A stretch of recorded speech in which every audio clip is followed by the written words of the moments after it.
All right, let me pull that up real quick. I want to share it with our followers here. So you guys, can you guys see this or no? Hold on. No. No. Now you can, right? There Yeah. we go. All right, this is my. Can you see my cam? Yeah, you can see my camera settings here. So this is for the ob Yeah. spot. But let's zoom in here. So this is actually in the UK, right here. Frogs' eyes shed light on their UV vision.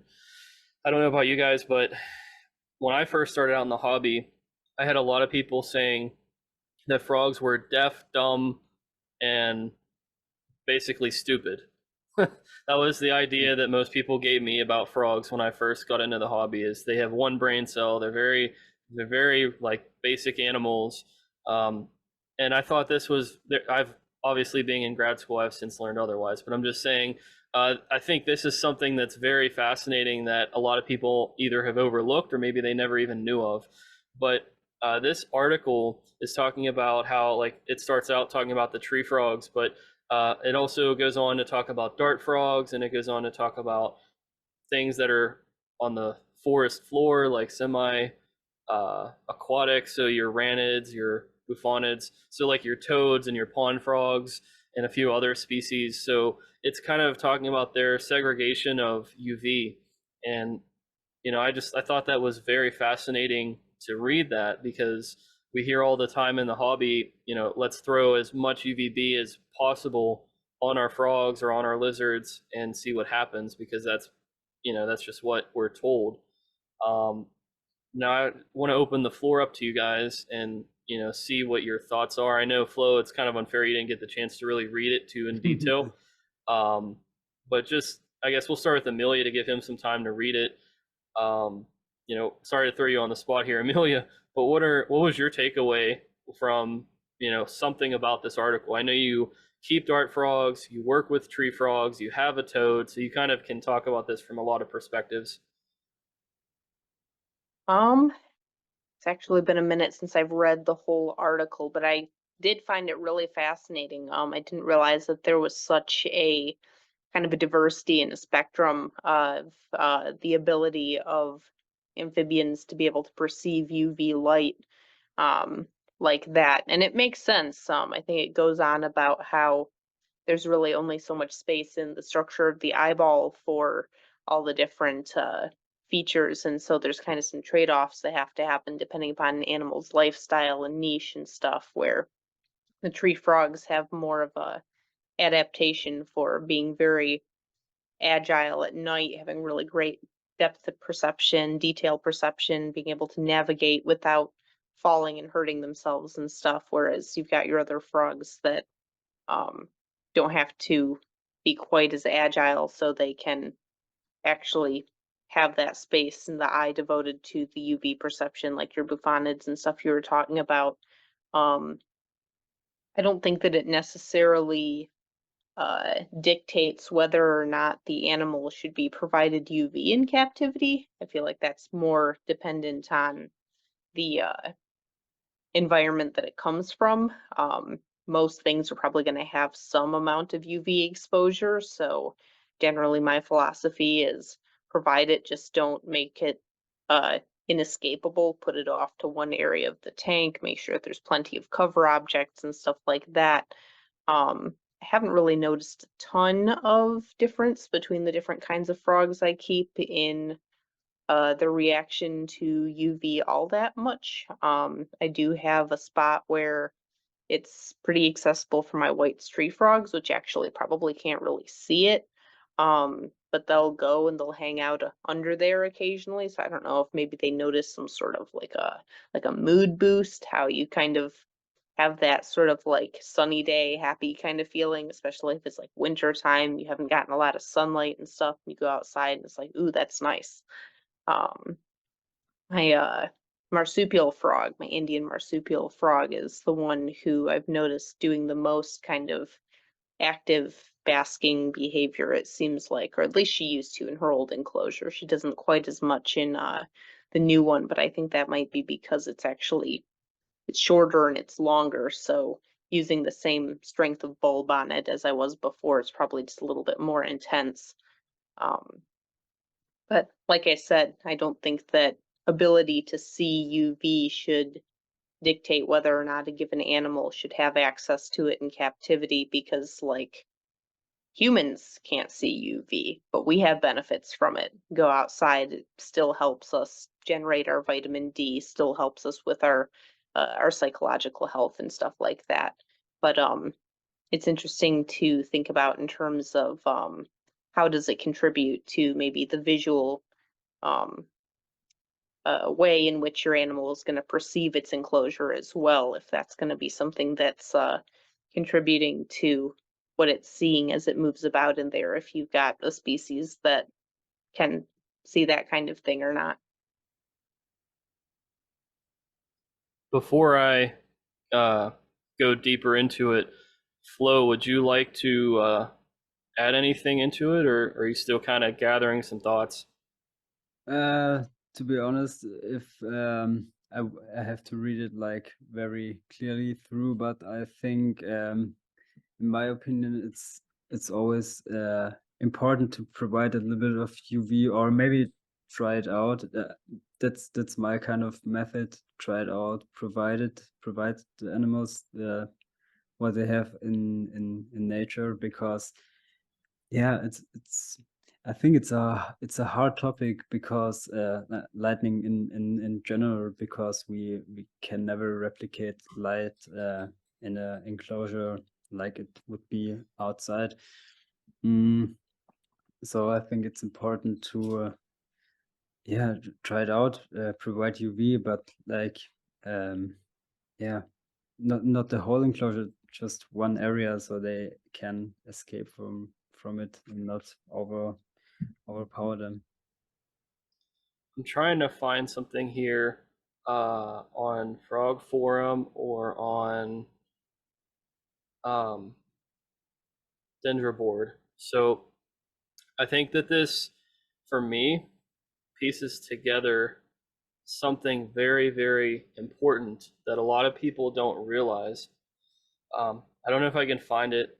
I'll have to put it in. I was going to do a screen share so you guys could read it. But let me kind of explain why I'm going to make a very controversial claim here. But I think, and I don't know that you can make the claim for White's tree frogs, but for native species of arboreal frogs, I think it's actually better to leave it out. And I'm saying that as somebody who right now has it on his gray tree frogs. So what I understood from 2014 to like 18, whenever I was searching about how to care for gray tree frogs, green tree frogs, barking tree frogs, like hylids that are in the United States, in the eastern part of the United States, um, there had been different conversations with very experienced keepers, and they talked about how the gray tree frogs would sleep up like this and they would go blind. And a lot of people thought it was because of UV light, uh, which obviously it was, but they had a very high tendency as they got older of going blind. Like almost all of the gray tree frogs, once they got, I think it was like above 8, if they survived that long, they would go blind. Now I have to find it. I'm trying to be very careful about what I say, so that way I'm not like just throwing aimless claims out there. But and if it was taken down, then I'll never find it. But I'll try and actually find it. And share it with you guys when I do. But there were just a lot of articles, like a lot of conversations about the frogs that were going blind, and it makes sense reading this article because if they can't see it and they're sleeping facing upward, then they're exposing their eyes to the UV, and it's just like us going blind. So I get it about like the UV being good for them, but that's kind of the idea of the gut load that I talk about. If they have that gut load, they don't necessarily need it. And who's to say that some of these frogs are even getting exposed to it if they're hiding in the cracks of trees? Like great tree frogs and a lot of the native species, they'll hide in crevices where it's very humid and very dark, or they'll even hide in birdhouses. Like I've seen, it was a forum. I don't know. It's late at night and I go on random like rabbit holes. I'm scrolling through random things, just the late night stuff. But there was somebody in one of the states not far away from me. They had like a bluebird house or something, and a gray tree frog was actually using it. The birds didn't come back. The frog actually stayed in it. And what that tells me is, maybe okay, maybe that was occasional, or we can't really say that that's a tendency that they're all going to take. But I mean, I'll be the first one to experiment and say, are migratory tree frogs more active after I take out the Arcadia light bulbs and I just put in LED? I have seen a much better result in my animals that have LED actually compared to UVB. Um, I think from reading this personally, though, like bufonids and ranids, there's even more of a reason here to include it because apparently they can see it, and who knows if they're seeking it out. UV could potentially be killing bacteria on them. I know there are frogs in South America that do that, so that's just something to think about, especially for ranids if they're drying themselves out. Like you see them always hanging out around a pond. Well, they'll dry themselves out for a long period of time. So is it because they know the UV will disinfect them? We talked about this in a herpetology class as I'm in grad school about a specific species of frog doing that. So just interesting to me how it could impact us as keepers and how these frogs and toads can see different wavelengths, different light spectrums. A lot of people are so caught up on, like, can they only see black and white? Can they see full color? Like, can they see at night better than any other animal? But from what I understand from reading this, and there's another article I didn't share, it's talking about how frogs, I think, can see in infrared or near infrared. So they can just, long story short, see in a lot of variable color spectrums that we can't, but birds and other animals like reptiles can. So, and then you add in the segregation, is that there for a reason? It kind of makes them oblivious to how they sleep. Like, Amelia, do any of your arboreal frogs sleep like this? Like, do they sleep facing this way? My male white tree frogs tend to, but they also go underneath a hanging plant to do that. They're not actually exposing themselves to the light. Um, I only have one frog that I've had concerns with her actually doing that, and she actually has deformity to her eye, so it doesn't really close quite all the way anyhow. Um, but I would wonder if, um, like what you're saying completely makes sense that they could be unintentionally blinding themselves because of the way that they're sleeping. But I wonder if the way that they're sleeping is that necessarily the way that they're always choosing to sleep, or is it that maybe there's not a large enough range of different surfaces in the tanks for them to choose that maybe they would want to sleep horizontally, because most of my frogs do tend to sleep horizontally, particularly the larger ones. And I wonder if it's maybe kind of like day geckos with getting floppy tail syndrome, where they don't get enough horizontal perches, so they go and they resort to being vertical more often than they would in nature, and then that causes its own health issues that they can't kind of rest in a range of different positions. Like I've seen tree frogs resting horizontally all the time in bushes and branches and things around where I live. But I've also seen them being more vertical up on like very explicitly vertical surfaces like house siding and stuff. And I'd also wonder if maybe there's any kind of like age correlation or size correlation to how they choose to do that, because I think probably in general, more of the ones that I've seen sleeping out on leaves tend to be younger individuals, but not always.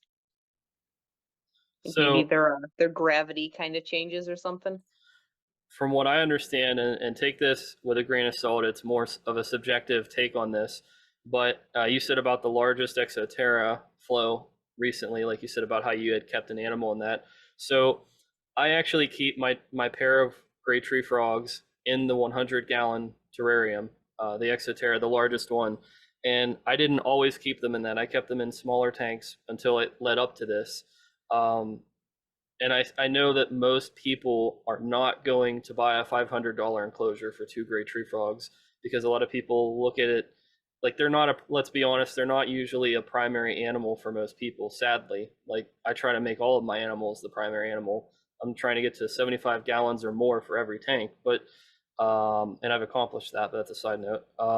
Woo, So congratulations. Thank you. I've noticed when the gray tree frogs and the white tree frogs, any arboreal species for that matter, when they don't have enough space, especially width, they have a tendency to sleep up. I don't know if it's them coping with it or they're trying to like stick to whatever surface they have, but I've noticed that they tend to stick facing up when they sleep like this. So it's a tendency. I just made my camera stop. Track me. Well, they definitely don't face Track me. down. That would be weird. Sorry. Yeah. Sorry, I had to yell at my camera. But First yeah. world problems. Yeah. 21st century problems. But yeah, does that make sense to you guys though? About like, I personally think it's a space issue. Like if it's not wide enough and it's not tall enough, they're resorting to that. And so for most people, I think that it might be better to completely avoid it, because if you can still get them the nutrients and what they need, and there's not necessarily a benefit as much. I mean, yeah, maybe they're getting some of it, but if it's incidental, how much is that wasting the light, because they're not really going under it like the other animals would. So I don't know, to me it's definitely something I want to try after reading this, and I want to see, do my animals have a better activity period. The other thing I thought of immediately was, does this affect them being crepuscular? Because gray tree frogs are crepuscular, and the other frogs that can see UV are nocturnal for the most part. So I think I'm sorry I'm getting so scientific and really deep into this, but it's just That's what we're here for. Yeah. Well, good. I'm glad. Hopefully I'm not like ranting though. I don't want it to sound like I'm just kind of going on and on and on. But I wanted to kind of talk about this for a second, because I just thought it was really fascinating, and it could change maybe the way that people will keep these animals depending on the size of the enclosure they have.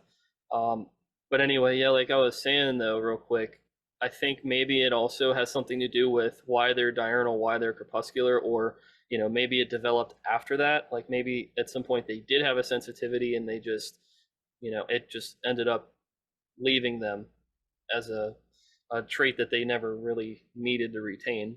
But so it's just kind of my idea. Again, I'm not trying to get bashed by everybody in the community saying Aaron doesn't believe in UV.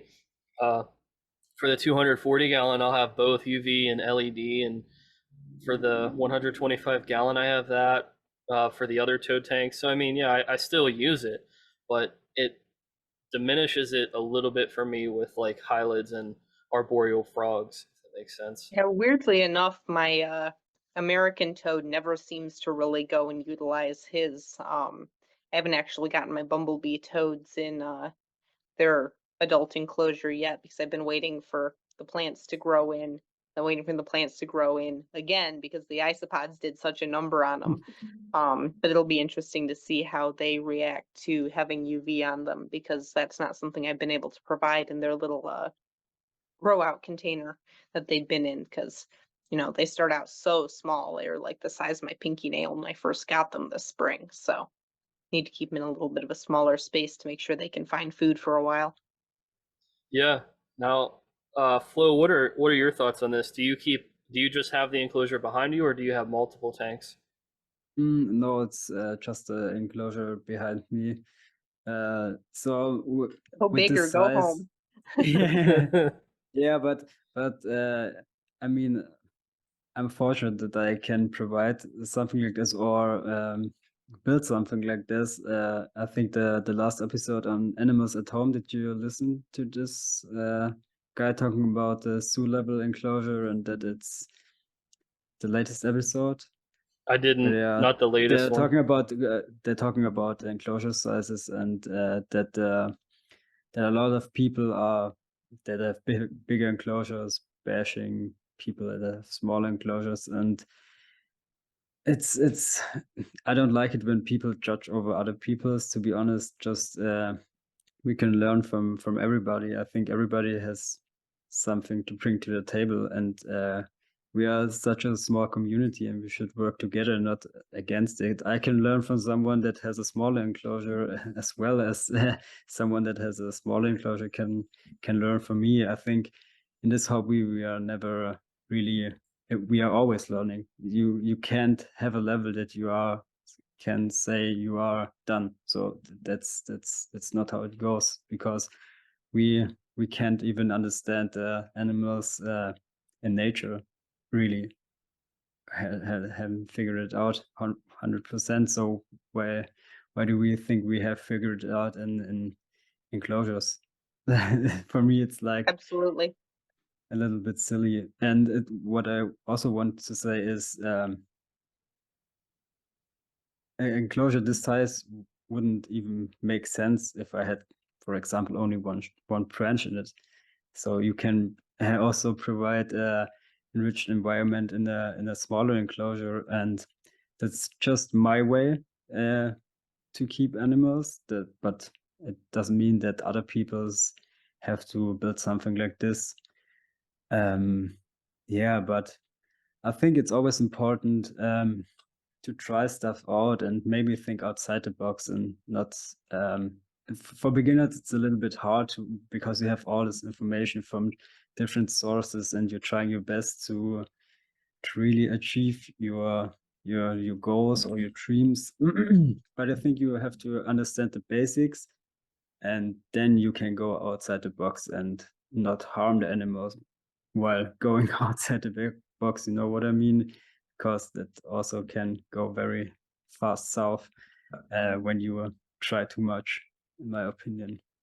And with an enclosure of this size, you can provide UV and try it out, because the animals can easily go away from it, or looking for places where no UV or no heat or something like that. And that's the big yeah, how do you say it, advantage to have a bigger enclosure. And of course, so I can only speak for lizards in this case, but for me the animals are much more relaxed and also not that shy in a big enclosure like that.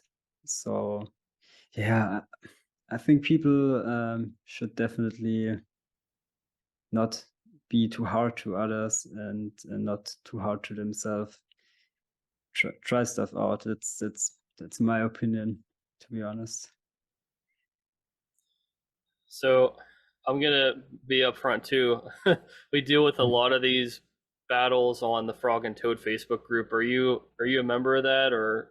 No, so Yeah.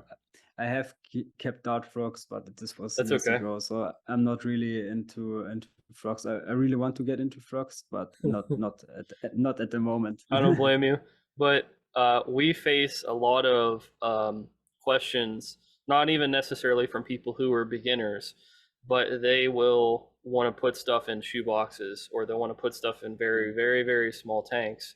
And so, like, I'm just explaining from our standpoint of what we're doing with like the group, because like I guess I'm now the admin, and Amelia is one of the main moderators, if not the main moderator at this point.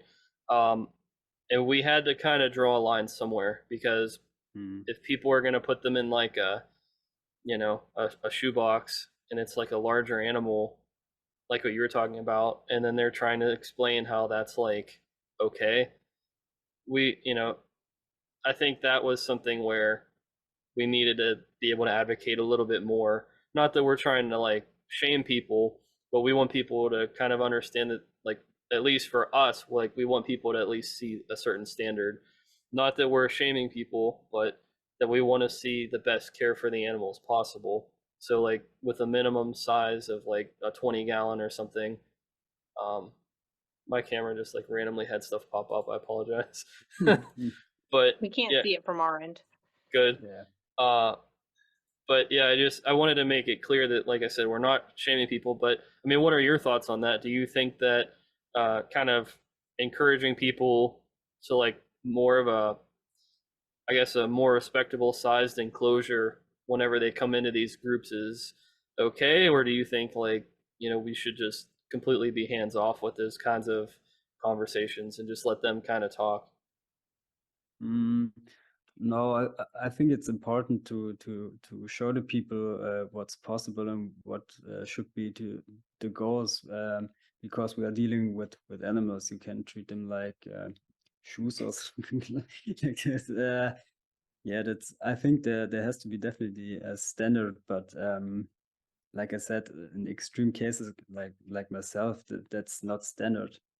That's not not normal. So I think it's important to show people that it is important to have standard cage sizes. I don't know, in the US you don't have to have minimum cage sizes. In Germany you have like legislation how big the enclosure should be for different type of animals.